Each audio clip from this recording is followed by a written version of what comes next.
నమస్కారం. ప్రేక్షకులందరికీ శుభోదయం. ఈనాటి శుభయోగం శీర్షికన సంకష్టహర చతుర్థి సందర్భంగా ఎలాంటి విధి విధానాలు పాటించాలో, తద్వారా ఎలాంటి ప్రయోజనాలు సిద్ధింపజేసుకోవచ్చో పరిశీలిద్దాం. సంకష్టహర చతుర్థి బుధవారం రోజు వచ్చింది కాబట్టి మరకత గణపతిని పూజిస్తే అద్భుత ఫలితాలు కలుగుతాయి. అంటే ఆకుపచ్చ రంగులో ఉండేటటువంటి వినాయక విగ్రహాన్ని మీ పూజా మందిరంలో ఏర్పాటు చేసుకొని ఆ వినాయక విగ్రహానికి గంధం బొట్లు, కుంకుమ బొట్లు అలంకరించటం, ఆ మరకత గణపతి దగ్గర ప్రమిదలో కొబ్బరి నూనె పోసి 5 ఒత్తులు వేసి దీపాన్ని వెలిగించటం, అలాగే గాం గీం గూం గైం గౌం గహ అనే గణేష మాతృకాన్యాస మంత్రాన్ని మరకత గణపతి దగ్గర 21 సార్లు చదువుకోవటం ద్వారా గణపతి విశేషమైన అనుగ్రహానికి పాత్రులై వృత్తి, ఉద్యోగ, వ్యాపార రంగాల్లో మంచి పురోభివృద్ధిని సాధించవచ్చు. అలాగే ఈరోజు సంకష్టహర చతుర్థి సందర్భంగా సాయంకాలం పూట శ్వేతార్క గణపతి పూజ చేస్తే ఉత్తమ ఫలితాలు కలుగుతాయి. ఉదయం పూట మరకత గణపతిని పూజించడంతో పాటు సాయంకాలం పూట పూజా మందిరంలో పూజాపీఠం మీద జిల్లేడాకులు ఏర్పాటు చేసి ఆ జిల్లేడాకుల మధ్యలో శ్వేతార్క గణపతి, తెల్ల జిల్లేడు వేరు మీద చెక్కిన గణపతిని ఉంచి ఆ గణపతి విగ్రహానికి గంధం బొట్లు, కుంకుమ బొట్లు అలంకరించి జిల్లేడు పూలతో గణపతిని పూజిస్తూ గణపతి అష్టోత్తర శతనామావళి చదువుకోవాలి. లేదా గం క్షిప్రప్రసాదనాయ నమః అనే మంత్రం చదువుతూ శ్వేతార్క గణపతికి పూజ చేయాలి. శ్వేతార్క గణపతి ప్రీతి కోసం అటుకులు, బెల్లం నైవేద్యంగా సమర్పించాలి. ఇలా చేయటం ద్వారా శ్వేతార్క గణపతి అనుగ్రహానికి సులభంగా పాత్రలు కావచ్చు. ఉదయం పూట మరకత గణపతి, సాయంకాలం పూట శ్వేతార్క గణపతిని పూజించడం ద్వారా బుధవారంతో కూడిన సంకష్టహర చతుర్థి సందర్భంగా అన్ని విఘ్నాలను తొలగింపజేసుకొని గణపతి అనుగ్రహానికి సులభంగా పాత్రలు కావచ్చు.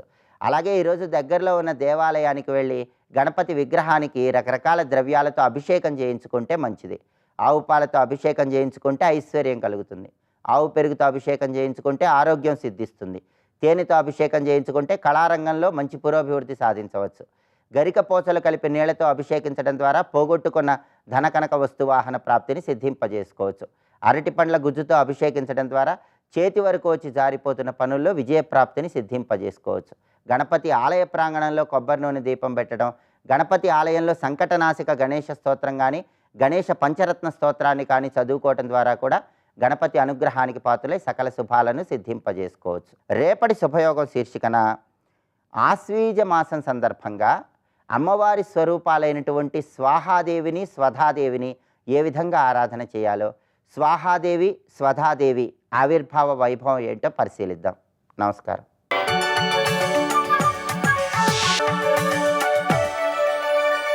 నందకిశోర నవనీత చోర నాద విహార శ్రీధర, నందకిశోర నవనీత చోర నాద విహార శ్రీధర. ఇంకొక చింతన లేకుండా ఈశ్వరుని యందు నిలబడితే ఆయన తప్ప మరొకటి లేదు అనే భావంతో ఉంటే అనన్యం. అనన్యానికి యోగం అనే శబ్దం వాడాడు చూడండి. అనన్య యోగేన భక్తి అవ్యభిచారిణి అంటే అవ్యభిచారిణీ భక్తి అనన్య యోగేన. అవ్యభిచారమైనటువంటి భక్తి ఏదుందో అంటే ఇటు ఎటు చెక్కు చెదరనటువంటి భక్తి, ఈశ్వరుడు తప్ప అన్యమునందు నిలవనటువంటి భక్తి, అటువంటి భక్తి నా యందు ఉండాలి. ఇది చాలా అవసరం అండి. ఇక్కడ ఇది ఇన్ని తెచ్చుకున్నాక ఇదని కాదు, దీనితో అన్ని తెచ్చుకోగలం. ఎందుకంటే భగవంతుడిని పట్టుకుంటే ప్రతి సాధన తేలికవుతుంది. ఇది బాగా గుర్తుపెట్టుకోవాల్సినది. ప్రపంచం మీద విరక్తి పొందు అని చెప్తే రక్తి కలిగిన వస్తువు కూడా కనబడాలిగా. పరమాత్మ మీద రక్తి పొందుతూ ఉంటే అది విరక్తి అదే కలుగుతుంది. ఇక్కడ సూర్యుడి వైపు నడుస్తూ ఉంటే చీకటి అదే దూరం అవుతుంది. పరమాత్మ వైపు ప్రేమగా వెళుతూ ఉంటే ప్రపంచం అదే దూరం అవుతుంది. తెలుసుకోండి ఇక్కడ. అందుకే అన్నిటికంటే గొప్ప సాధన ఏమని చెప్పాడు? అనన్యమైన అవ్యభిచారిణి భక్తి నా యందు ఉండాలి. ఇది చెప్పాడు ఇక్కడ. ఇక తర్వాత వివరిస్తున్నాడు వివిక్త దేశ సేవిత్వం. ఇది చాలా ప్రధానం. వివిక్తం అంటే ఏకాంతం. వీలైనంత వరకు ఏకాంత స్థలాల్లో ఉంటూ ఉండాలి. ఏకాంతం అనేది భక్తుడికి చాలా అవసరం అండి. అందుకే రామకృష్ణ పరమహంస తన శిష్యులకు బోధిస్తాడు, సాధకుడైన వాడు కొంతకాలం ఏకాంతంలో ఉండాలి అన్నాడు. ఇక్కడ ఏకాంతం ఇది చాలా అవసరం. ఏకాంతం ఉంటేనే నీలో ఏకమైన పరమాత్మను తెలుసుకుంటావు. మరొకటి ఉందా అటు వెళ్ళిపోతావు. అందుకే మనకు అవధూత గీతలో కూడా విషయాన్ని చెప్తారు కదా. ఒక యోగి చెప్తాడు, నేను ఒక కన్యక నుంచి పాఠం నేర్చుకున్నాను అన్నాడు. ఏమిటయ్యా పాఠం అంటే, వారి ఇంటి గుమ్మం మీద నిలబడి పరిశీలిస్తున్నా. వాళ్ళ ఇంటికి ఎవరో వచ్చారు బంధువులు. వచ్చినప్పుడు నిజానికి ఇంట్లో పెద్దవాళ్ళు లేరు, కన్య మాత్రం ఉంది. వచ్చిన వాళ్ళని కూర్చోబెట్టింది. వాళ్ళు భోజనం అనుకుంటారని తెలిసింది. మీరు ఇలాగే కూర్చోండి మాట్లాడుతుండండి అని వెళ్ళి పెరటి వైపు నుంచి వెళ్ళి కొన్ని వడ్లు తీసుకువచ్చి వెనకాల దంచుతోందిటండి ఆవిడ. అంటే ఆ వడ్లు తీసి బియ్యం చేయాలి. అందుకోసం ఇప్పుడే ఈవిడ దంచుతోంది అని వాళ్ళకి అనిపించకుండా ఉండడం కోసం ఆవిడ దంచుతూ ఉండగా గాజులు చప్పుడు చేసేట. ఇన్ని గాజులుంటే చప్పుడు చేస్తుందని అన్నీ తీసేసి ఇటు రెండు పెట్టుకుందిట. రెండున్నా చప్పుడు చేసింది తెలిసి ఒకటి పెట్టుకుందిట. దాన్ని బట్టి నేను నేర్చుకున్నానంటే ఇంకొకడు ఉన్నా సరే నీ సాధన సాగదు, ఏకాంతం ప్రధానమని తెలుసుకున్నాను అంటాడు మహానుభావుడు. అందుకే సంఘం పెరుగుతున్న కొద్దీ సాధన దెబ్బతింటుంది. అది చాలా తెలుసుకోవాల్సింది. అయితే సంఘం వదులుకోవాలంటే సత్సంగం పెట్టుకో, నిస్సంగత్వానికి వెళ్తావు. ఎందుకంటే ఉన్నది ఒకటే తత్వం. అది తెలుసుకోవడానికి పనికొచ్చే సంఘం సత్సంగం. అప్పుడే అది ఏకాంతం కిందే లెక్క. కానీ దాది తప్ప మిగిలిన విషయములు ఏవైనా సరే అది దుస్సంగమే, తెలుసుకోండి ఇక్కడ. అది ఎప్పుడు వివిక్త దేశ సేవిత్వం, ఇది చాలా ప్రధానం. అంతేకాదు జనాల్లో ఎక్కువగా తిరగడం అంత ఆసక్తి ఉండకూడదు. అరతిర్ జనసంసది, జనసంసది అంటే జన సమ్మేళనాలలో అరతి ఏర్పడాలి. అంటే దాని యందు ఆసక్తి ఉండరాదు. రతి అంటే ఆసక్తి, అరతి అంటే ఆసక్తి లేకుండా దేని యందు ఎక్కువ మంది జనాలు వాళ్ళని పోగేసుకు తిరగడాలు, వాటి యందు ఆసక్తి కూడదు. చూసారా నా వైపు ఎంతమంది తిరుగుతున్నారో, మునిగిపోయే జాగ్రత్త, అది తెలుసుకోవాలి ఇక్కడ. వాటి యందు ఆసక్తి ఉండకూడదండి. ఆ స్థితికి వెళుతున్నామంటే మనం సాధనలో, అందుకే చిట్ట చివరికి తీసుకొచ్చాడు ఇవన్నీ కూడా. ఆ స్థితికి వెళ్ళగలగాలి. అరతిర్ జనసంసది, ఇక్కడ జనశబ్దం వాడాడు. జనసంధం అంటే ఎప్పుడు వాడతారంటే సామాన్యుల విషయం వాడేటప్పుడు జనశబ్దం వాడాలి. అంటే సజ్జనులు కాదు, జనులు. జనులు అంటే కామన్ పీపుల్. అది అంటే సామాన్యులు అంటే ఎప్పుడు విషయములే ప్రధానమనుకుని విషయములు చుట్టే మనస్సును తిప్పేటువంటి విషయ చిత్తులు ఎవరో వాళ్లతో సాంగత్యము, వాళ్ళ సమావేశముల యందు ఆసక్తి చూపరాదు. ఇది తెలుసుకోవాల్సింది. అరతిర్ జనసంసది. అధ్యాత్మజ్ఞాన నిత్యత్వం, తత్వజ్ఞానార్థ దర్శనం, ఈ రెండు చాలా ప్రధానం అన్నాడు. ఎప్పుడు అధ్యాత్మజ్ఞానం అనేది నిత్యత్వం ఉండాలన్నాడు ఇక్కడ. నిత్యత్వం అధ్యాత్మం అనే మాటకి ముందే చెప్పుకున్న ఆత్మాది విషయ జ్ఞానం. అంటే ఆత్మాది విషయ జ్ఞానం అంటే ఆత్మ ఏమిటో అనాత్మ ఏమిటో స్పష్టంగా తెలిసి ఆత్మ గురించి నా అవగాహన ఉండాలి. దాని పేరు అధ్యాత్మ జ్ఞానం. ఆ అధ్యాత్మ జ్ఞానం నిత్యత్వం ఉండాలి, ఎల్లవేళలో ఉండాలండి. చిక్కది ఎల్లవేళలో ఉండాలి. కూర్చున్నా, నడుస్తున్నా, తిరుగుతున్నా అదే. మీరు ఒక విద్యలో ర్యాంక్ కావాలన్నప్పుడు మీరు చదువుకున్న రోజులు ఒక్కసారి గుర్తు తెచ్చుకోండి. ఎన్ని భోగాలు విడిచిపెట్టేశారు, ఎన్ని సుఖాలు విడిచిపెట్టేశారు, నిద్ర కూడా విడిచిపెట్టేస్తాం. ఎందువల్ల? దాన్ని సంపూర్ణంగా తెలుసుకోవడం కోసం. అధ్యాత్మ జ్ఞాన విషయంలో కూడా అటువంటి ఒక తీవ్రమైనటువంటి తపన ఉండాలి. అది నిత్యత్వం కావాలి. అధ్యాత్మ జ్ఞానం నిత్యత్వం కావాలి. చాలామందికి వివరిస్తూ ఉంటే ఆత్మేద అనాత్మేద తెలిసిపోయింది కనుక తెలియడం వేరండి, నిరంతరం మనంలోకి రావాలి. అది ఇక్కడ అది నిత్యత్వం అనే మాట అంత విశేషం. ఎల్లవేళలా అధ్యాత్మ జ్ఞానమనందే నిత్యుడి వైపు. స్వస్తి.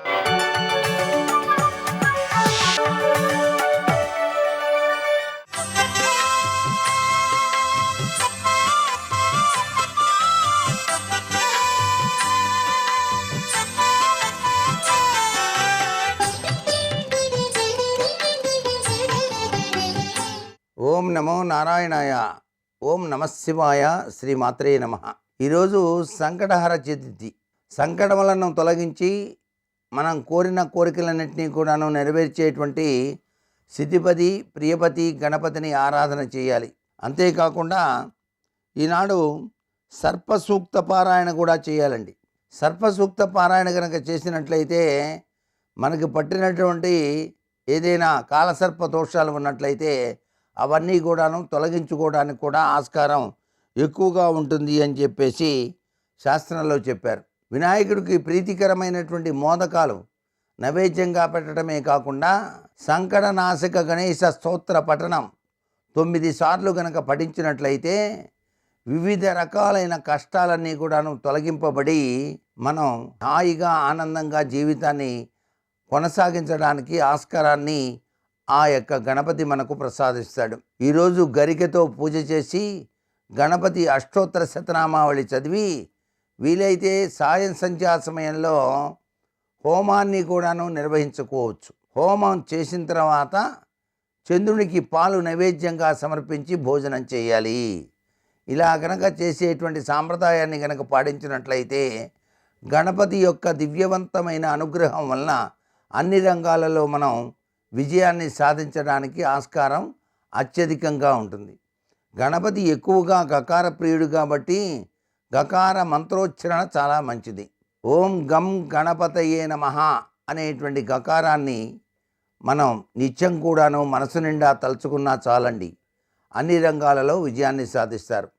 అలాగే మీరు ఏ పని మీద బయటికి వెళ్ళినా గణపతి వద్ద పూజ చేసినటువంటి ఆ యొక్క గరికను మీరు తీసుకొని మీ వద్ద ఉంచుకొని బయలుదేరండి. సర్వకార్య సిద్ధికి నాంది వాక్యం పలికిన వారవుతారు. ఆ గణపతి యొక్క దివ్యవంతమైన అనుగ్రహం వలన వివిధ రంగాలలో అభివృద్ధిని సాధించడానికి ఇది చాలా చక్కగా సహకరిస్తుంది. సర్ప సూక్త పారాయణం చేయటం వలన మనకు వచ్చేటువంటి ఆపదల నుంచి బయటపడటానికి ఆస్కారం ఉంటుంది. కాలసర్పదోషం రీత్యా సంభవించేటువంటి విపత్కర పరిస్థితుల యొక్క ప్రభావం నుంచి కూడాను మనం బయటపడటానికి ఆస్కారం అత్యధికంగా ఉంటుంది. అంతేకాదు పొట్లకాయ అనేటువంటిది మాత్రం ఈరోజు ఆహారంలో స్వీకరించకుండా ఉండటం చాలా మంచిది అని చెప్పేసి కూడా తెలుసుకోవాలి. ఇంత గొప్ప విశేషకరమైన సాంప్రదాయబద్ధమైనటువంటి విధి విధానాలు మనం పాటించి ధరిద్దామా? మరి సర్వే జనా సుఖినో భవంతు.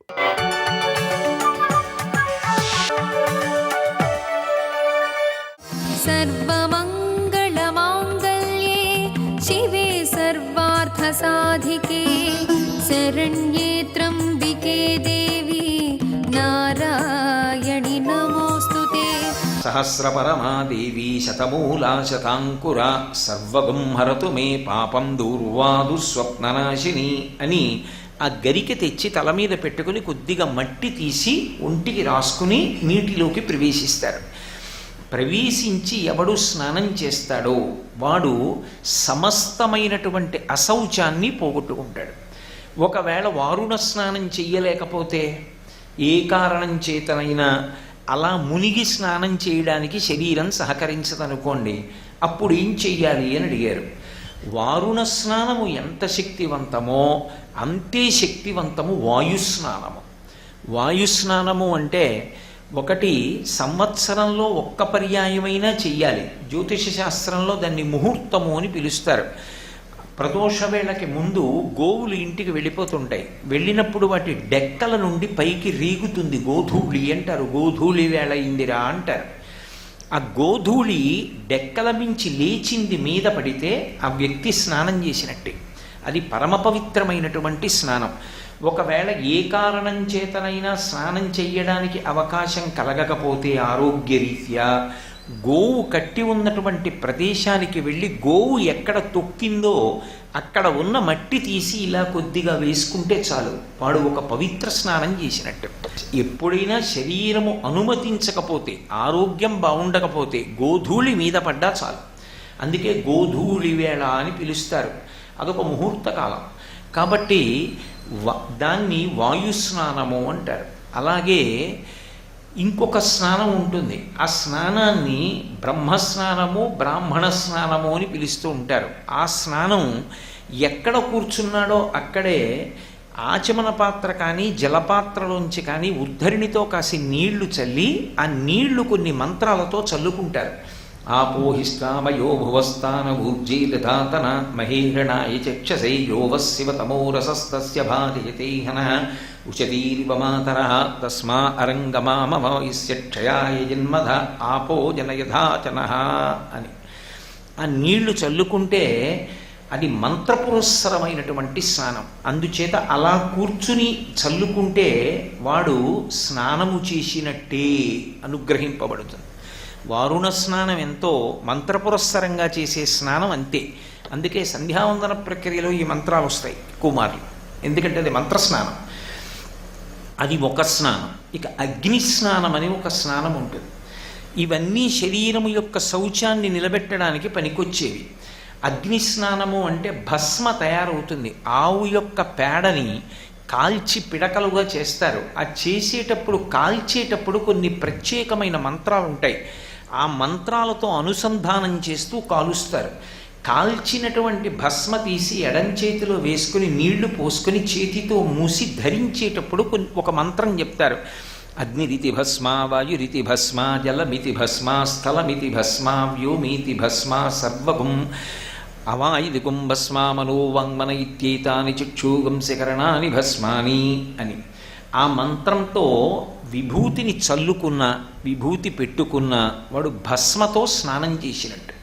అది కూడా వారుణ స్నానములకు సమానమే. ఇప్పుడు శరీరం అనుమతించకపోతే ఆ మంత్రంతో భస్మని చల్లుకుంటే చాలు. ఇక భస్మస్నానం కూడా, అంటే అగ్ని స్నానము, ఆగ్నేయ స్నానము, భస్మస్నానము అని అన్ని పేర్లు దానికి. ఆ స్నానం కూడా కుదరకపోతే అప్పుడు మానసికమైనటువంటి స్నానం ఒకటి ఉంటుంది. ఏమిటా స్నానము అంటే గోవిందేతి సదా స్నానం. గోవిందా గోవిందా గోవిందా అంటే చాలు, వాడు స్నానం చేసినట్టే. సర్వం శ్రీ ఉమామహేశ్వర పరబ్రహ్మార్పణమస్తు. స్వస్తి.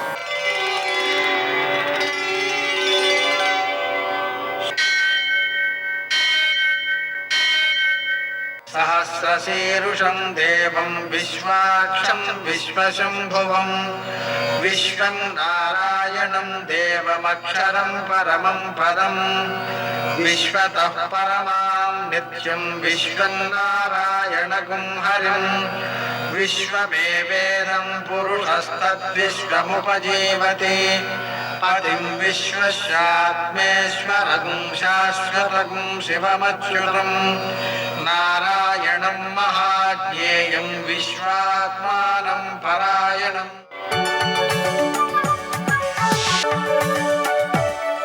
సూర్యశౌర్యమథేందురింద్రపదవీ సన్మంగళం మంగళం. ఆపదామపహర్తారం దాతారం సర్వసంపదాం లోకాభిరామం శ్రీరామం మోక్షదంతం నమామ్యహం. నేటి కాలమాన విశేషాలను గమనిద్దాం. స్వస్తి శ్రీ చాంద్రమాన శోభకృన్నామ సంవత్సరం దక్షిణాయనం శరదృతువు ఆశ్వయుజమాసం కృష్ణపక్షం బుధవారం. సూర్యోదయం 6:18 సూర్యాస్తమయం 5:41. తిథి చవితి రాత్రి 9:24 వరకు. నక్షత్రం మృగశిర తెల్లవారుజామున 4:36 వరకు. వర్జం ఉదయం 9:43 నుంచి 11:21 వరకు. దుర్ముహూర్తం ఉదయం 11:37 నుంచి మధ్యాహ్నం 12:22 వరకు. అమృతకాలం రాత్రి 7:34 నుంచి 9:13 వరకు. రాహుకాలం బుధవారం కాబట్టి మధ్యాహ్నం 12 నుంచి 1:30 వరకు. అష్టకౌర్గరీత్యా శుభప్రదమైన సమయం మధ్యాహ్నం 2:20. నేటి విశేషం బుధవారం. అలాగనే సంకష్టహర చతుర్థి, అలాగే కరక చతుర్థి, ప్రదోషం మొదలైనవి కూడా ఉన్నాయి. ఇక్కడ సంకష్టహర చతుర్థి వ్రతానికి సంబంధించి ఉపవాసం చేయాలి, అలాగనే ప్రదోషానికి సంబంధించి ఉపవాసం చేయాలి. కాబట్టి ఉపవాసం చేయడం సాయంకాలపు వేళ సూర్యాస్తమయం తర్వాత 1:12 సమయంలో శివునకు పూజ చేయడం. అదేవిధంగా సంకష్టహర చతుర్థి సందర్భంగా గణపతికి పూజ చేయడం.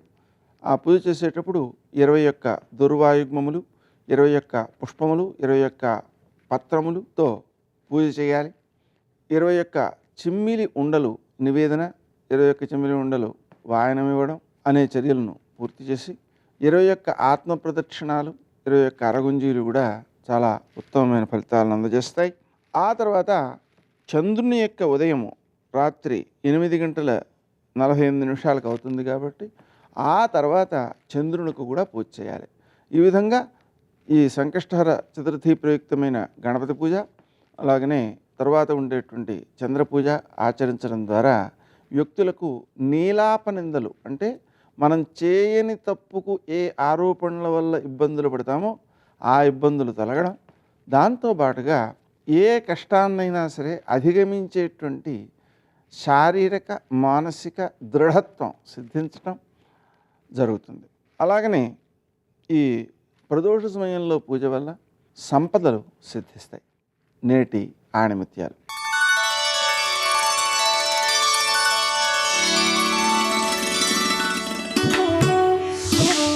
క్రమశిక్షణ విజయానికి పునాది, ఆత్మవిశ్వాసమే అభివృద్ధికి తొలిమెట్టు.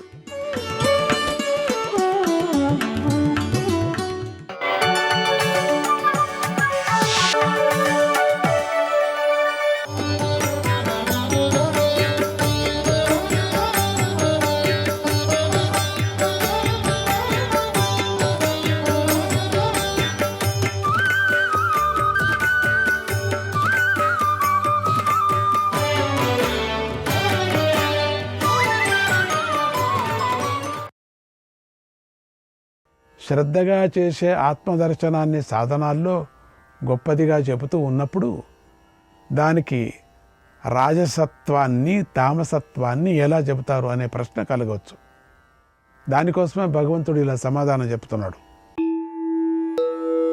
సత్వానురూప సర్వస్య శ్రద్ధా భవతి భారత శ్రద్ధామయోయం పురుషః యో యశ్రద్ధ సయేవ సః. భరతవంశంలో పుట్టిన ఓ అర్జున, ప్రతి ఒక్కడి శ్రద్ధ కూడా సత్వానురూపం అయి ఉంటుంది. ఈ పురుషుడు శ్రద్ధామయుడు. ఎవడు ఎటువంటి శ్రద్ధ గలవాడై ఉన్నాడో అతడే అయి ఉన్నాడు. ప్రతి ఒక్క ప్రాణి సమూహానికి సత్వానురూపమై అంటే వారి వారి అంతఃకరణాన్ని బట్టి, ఆయా సంస్కారంతో కూడిన అంతఃకరణానికి తగినటువంటి శ్రద్ధ కలుగుతూ ఉంటుంది. ఆ మాట చెప్పడంతో మనకేమి తెలిసింది అంటే సంసారి అయిన ప్రతి జీవుడు శ్రద్ధామయుడే అని తెలిసింది. ఒకరిద్దరికి ఉండకపోవచ్చేమో కానీ ప్రతి ఒక్కడిలోనూ ఏదో శ్రద్ధ ఉండే ఉంటుంది కదా. ఎవడు ఎటువంటి శ్రద్ధ కలిగి ఉంటే ఆ జీవుడు ఆ శ్రద్ధను అనురూపమైనటువంటి సంస్కారం కలవాడే అవుతాడు. విషయం ఇలా ఉంది కనుకనే దేవతలు మొదలైన వారిని పూజించటం అనేటువంటి కార్యంతోనే, ఆ గుర్తుతోనే వారికి సత్వము మొదలైన నిష్టను అవస్థను అనుమాన ప్రమాణంతో నిశ్చయించి చెప్పాలి అనే విషయాన్ని భగవంతుడు చెప్పబోతున్నాడు ఇక్కడ. యజంతే సాత్వికా దేవాన్ యక్షరక్షాంసి రాజసాగ ప్రేతాన్ భూతగణాంశ్చాన్యే యజంతే తామసా జనాః.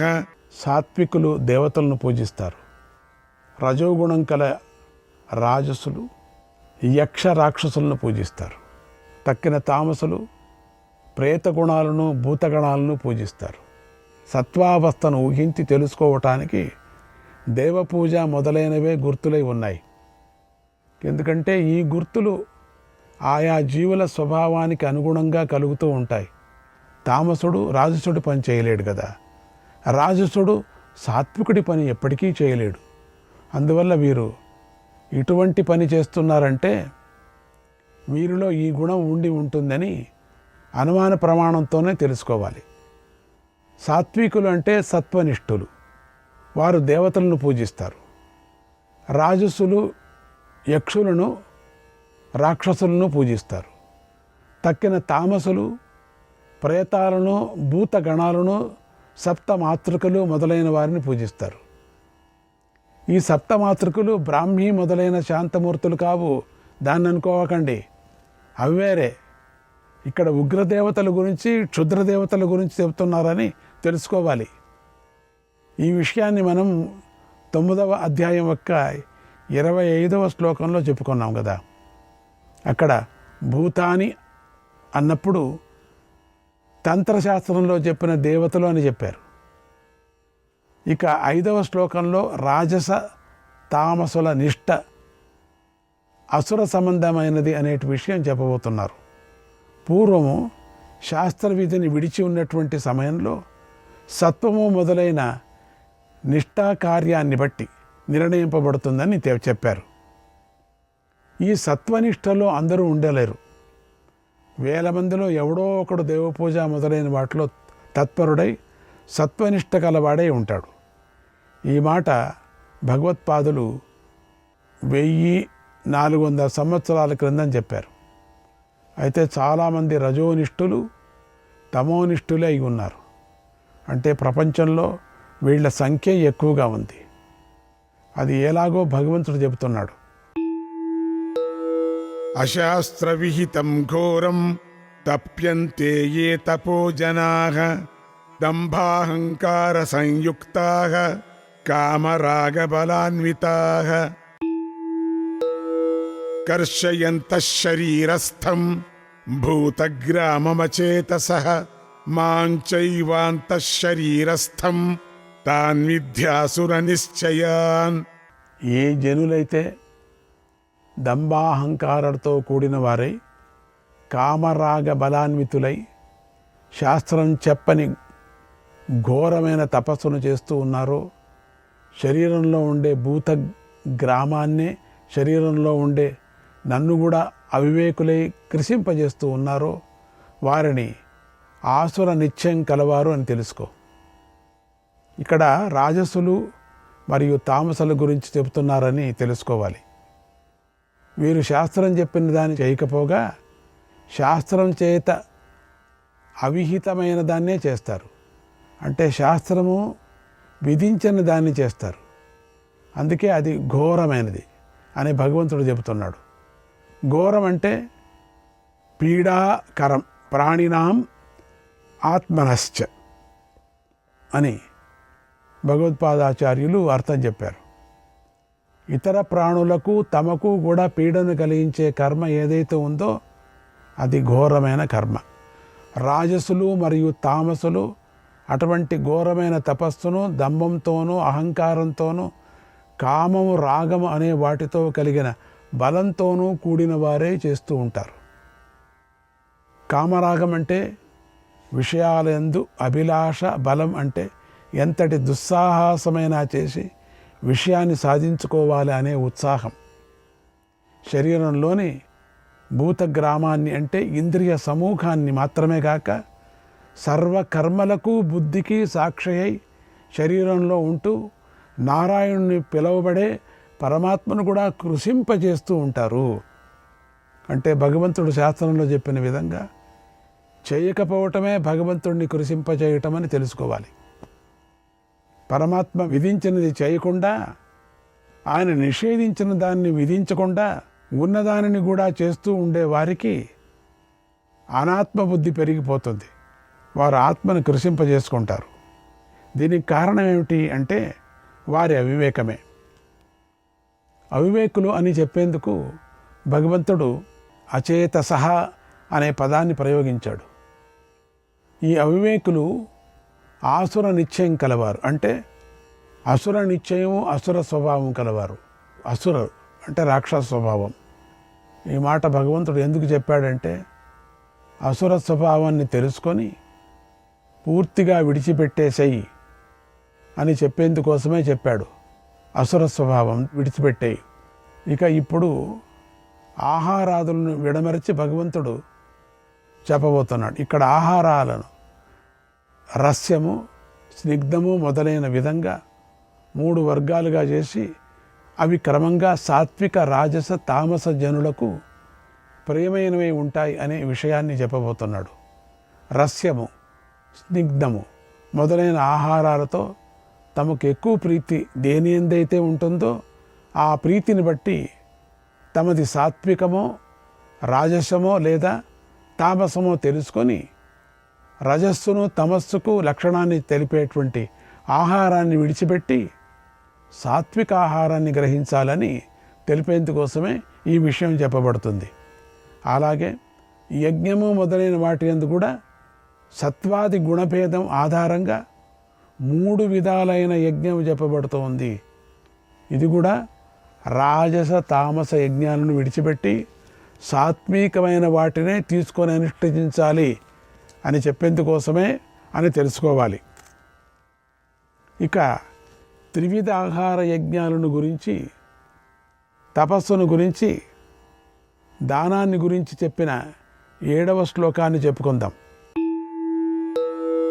ఆకారస్త్వపి సర్వస్య త్రివిధో భవతి ప్రియః యజ్ఞస్తపస్తథా దానం తేషాం భేదమిమం శృణు. ఓ అర్జున, ప్రతి ఒక్కడికి ప్రియమైన ఆహారం కూడా 3 విధాలై ఉంది. అంతేకాక యజ్ఞము, తపస్సు, దానము అనేవి కూడా 3 విధానాల్లో ఉన్నాయి. వాటి భేదాన్ని చెబుతాను విను. ప్రపంచంలో ఆహారం లేకుండా ఎవరు ఉండలేరు కదా. తినే ప్రతి ప్రాణికి ప్రియమైనది, కావలసింది కూడా ఆహారమే కదా. ఆహారం 3 విధాలై ఉంది. సామాన్యంగా ఈ ఆహార విషయంలో మనం ఎక్కువగా పట్టించుకోం. అంత ఆహారమే అనేస్తాం. అది అలా కాదు. మనం ఏది తింటామో అదే మనం అయి ఉన్నాం. కాబట్టి ఆహారాన్ని గురించి తప్పక తెలుసుకోవాలి. తెలుసుకొని సాధనకు సరిపోయే మంచి ఆహారాన్నే తీసుకోవాలి అనేదే భగవంతుడి అభిప్రాయం. అందుకే ఆహారాన్ని గురించి చెప్పబోతూ అది 3 విధాలుగా ఉంది అన్నాడు. ఇదే విధంగా యజ్ఞము, తపస్సు, దానము కూడా 3 విధాలై ఉన్నాయి. ఇక్కడ గమనించవలసింది ఏమిటంటే, భగవంతుడు సర్వకర్మ శ్రేష్టమైన యజ్ఞానికన్నా ముందు ఆహారాన్ని గురించే చెప్పాడు. దీన్ని బట్టి ఆహారం ఎంత ముఖ్యమైందో తెలుసుకోవాలి.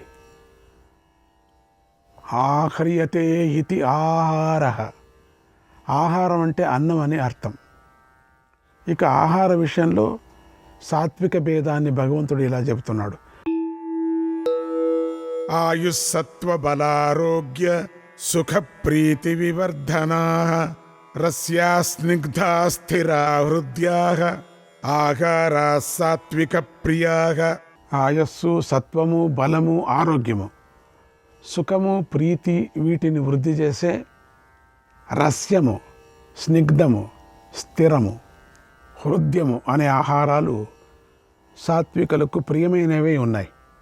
నాభిస్థః ప్రాణపవనః స్పృష్ట్వా హృత్కమలాంతరం, స్పృష్ట్వా హృత్కమలాంతరం, కంఠాత్ బహిర్వినిర్యాతి, కంఠాత్ బహిర్వినిర్యాతి, పాతుం విష్ణుపదామృతం, పీత్వా చాంబర పీయూషం,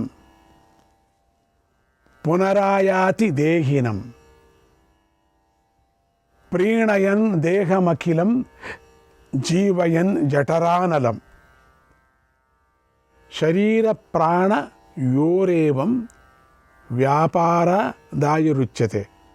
నాభిలో ఉండే ప్రాణవాయువు హృదయ పద్మాన్ని తాగటానికి బయటకు వస్తుంది. అలా వచ్చి ఆకాశంలో ఉండే అమృతాన్ని తాగి మళ్ళీ దేహంలోకి వచ్చి కలుస్తుంది.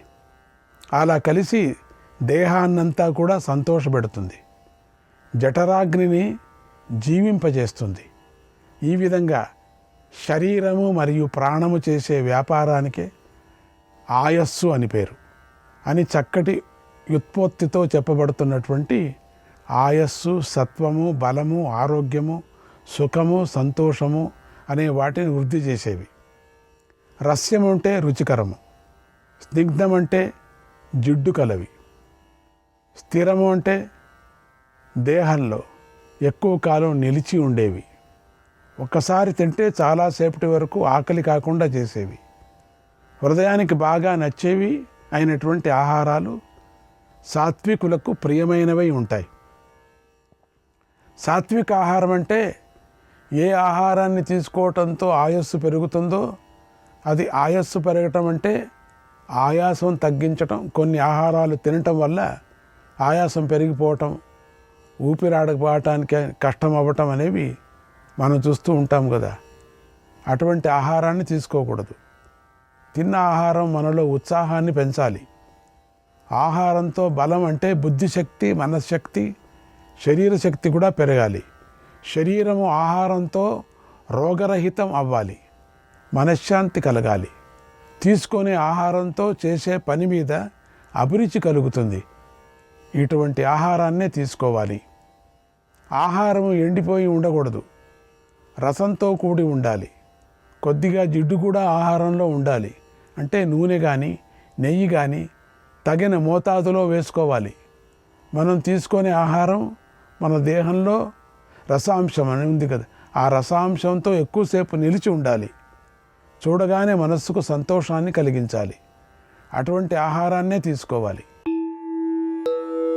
కట్వామ్లలవణాత్యుష్ణ తీక్ష్ణ రూక్ష విదాహినః ఆహారా రాజసశ్రేష్టాః దుఃఖశోకామయప్రదాః.